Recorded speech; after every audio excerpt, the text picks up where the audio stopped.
Welcome back to the Geek Fix, exclusive to Patreon with my good friend Aaron Sparrow. How you doing this week, buddy? I'm hanging in there, Wes. I'm hanging in there. It's a little bit under the weather, but otherwise doing pretty good. Well, I hope you do feel better soon, but we've got a lot of stuff to get into. This was actually pretty much wall-to-wall action-packed with stuff that we got to talk about in the geek world. Yes, let's do it. I'm excited about this. The first thing we really need to get into, we are comic book geeks first. We're going to talk about IDW Comics just losing an absolute staggering amount of money. IDW Publishing showed a loss of $1.28 million in its fiscal Q3 ending July 31st, 2023, the result of lower sales coupled with higher expenses, a difficult combination. The loss was a big drop-off from the $595,000 loss in the year-ago quarter and from the $200,000 loss in the most recent quarter. How do you lose that much money if you aren't putting out very many comic books? I guess losing all of your licenses, besides Sonic and TMNT all at the exact same time, wasn't great. They decided they were just going to become a creator-owned brand, but it's a little bit more expensive than you thought. The creator-owned brand that immediately canceled all of the creator-owned projects before they ever came turns out they're expensive. Yeah, I know, right? I guess maybe those Star Trek Corgi covers aren't doing as well as we all expected them to do. They're not saving the company. Who could have predicted that? Putting all of your chips on Star Trek comics wouldn't have panned out. When they decided to make Heather Ontos the executive editor of Star Trek comic books, that was probably the first indication that this wasn't going to go smoothly, Eric. Yeah, no, I think that right now in the industry, you're seeing a lot of editors who don't know anything about the properties that they're managing. Star Trek, of course, you're going to do Corgi covers because I don't know anything about Star Trek. I got everybody on the cover in the wrong uniforms, from different time periods because I can't be bothered to even watch the episodes and find out what I'm editing. So, let's just throw some dogs on the cover. What the hell? But unfortunately, that's the state of the industry right now. You got a lot of people out there that are in charge of properties that they have no idea about. Now, obviously, TMNT is still a really big license, and there's a lot of TMNT fans, even if the current in continuity TMNT comic book isn't very good. They still got The Last Ronin and The Lost Years kind of coming out all at the same time. But there's just this enormous staggering drop off between that because you used to have G.I. Joe, you used to have Transformers, you used to have Star Wars, you used to have the Marvel's kids line, and now the third most important license is Star Trek, which has never been big in comic books. No, it's always kind of been the redheaded stepchild of sci-fi comic books. You get a decent little line going, and you can get some sales, but overall, it's never been anything that's super sustainable. It doesn't have enough of a fan base to come in and read those comics to really carry a company. So I don't know what they were thinking, but this is just. IDW has been making bad decisions for years, pouring all their money into doing television for shows like Winona Earp that nobody was ever going to watch.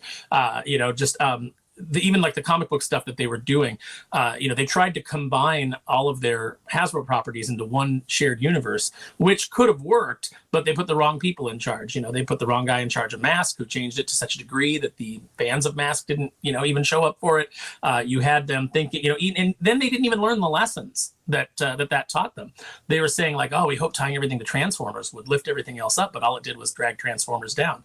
And that's not what happened. Transformers got dragged down because they started inserting a bunch of bullshit gender identity politics into a book about robots. So that's what gay robots is the future, Eric. Yeah, well, it's for sales. Let's have technically, it's hey, we're going to introduce the first non-binary Transformer. They should all be non-binary. They're robots. They shouldn't have any gender at all. And then you see it goes over to Skybound, and they put Daniel Warren Johnson on the book, and the orders are through the moon. So I think that'll be a little successful line for a little while. I don't think it'll sustain all the hype that it's getting right now, but I think it'll come in higher than IDW ever did. No, it's not going to sustain 150,000 orders per copy, but that's a pretty damn big success for the first issue. Aaron, you do have a unique set of skills, a unique set of experiences to actually talk about this.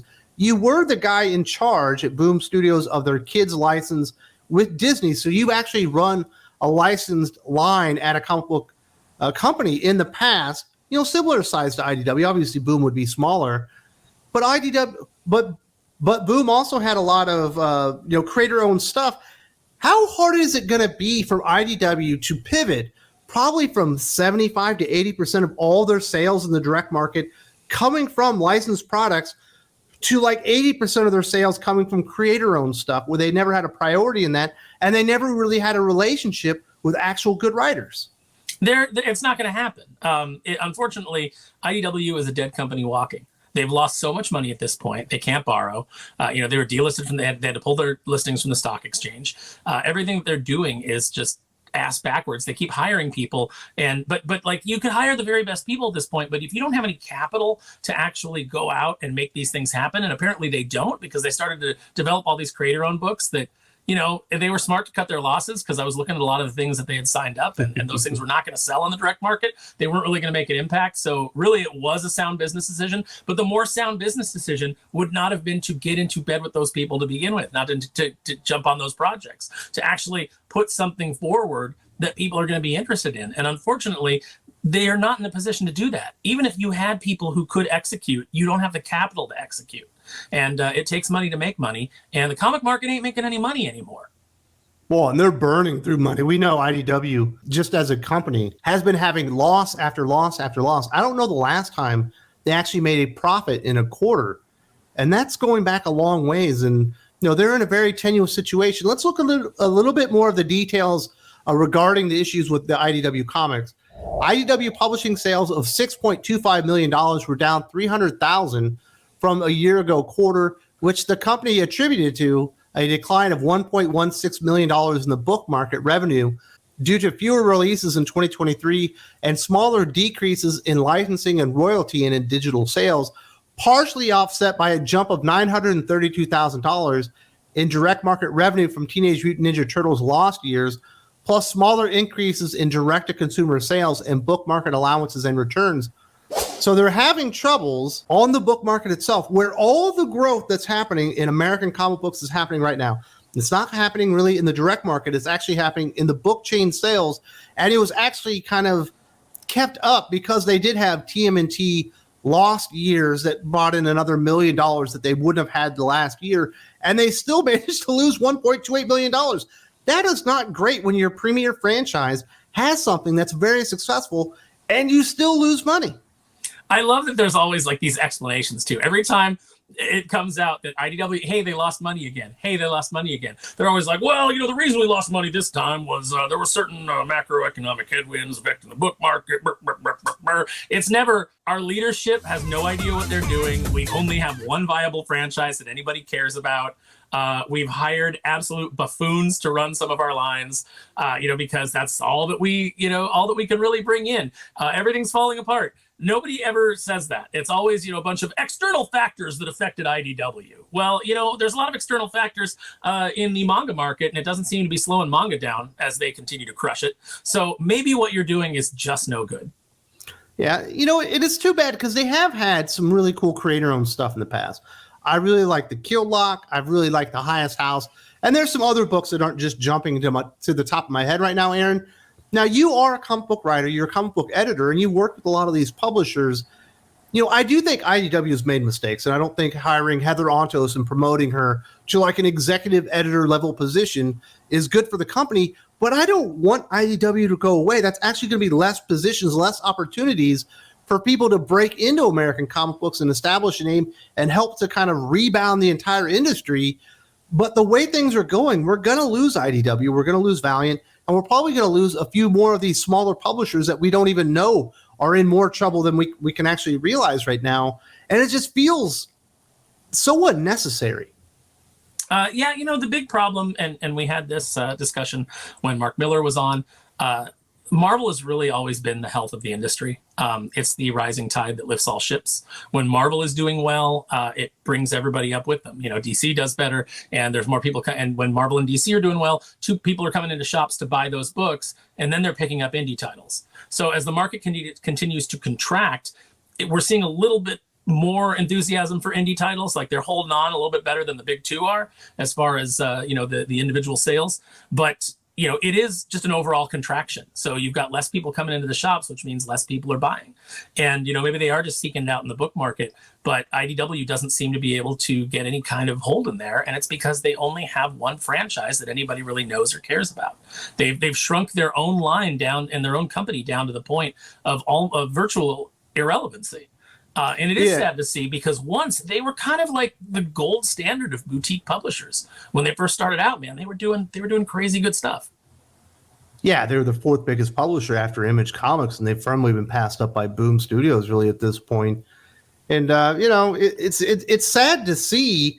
And you say, we're seeing contraction, and lost opportunities, lost market share, isn't going to be good for American comic books. I want to see a bounce back. I don't want to see a decline.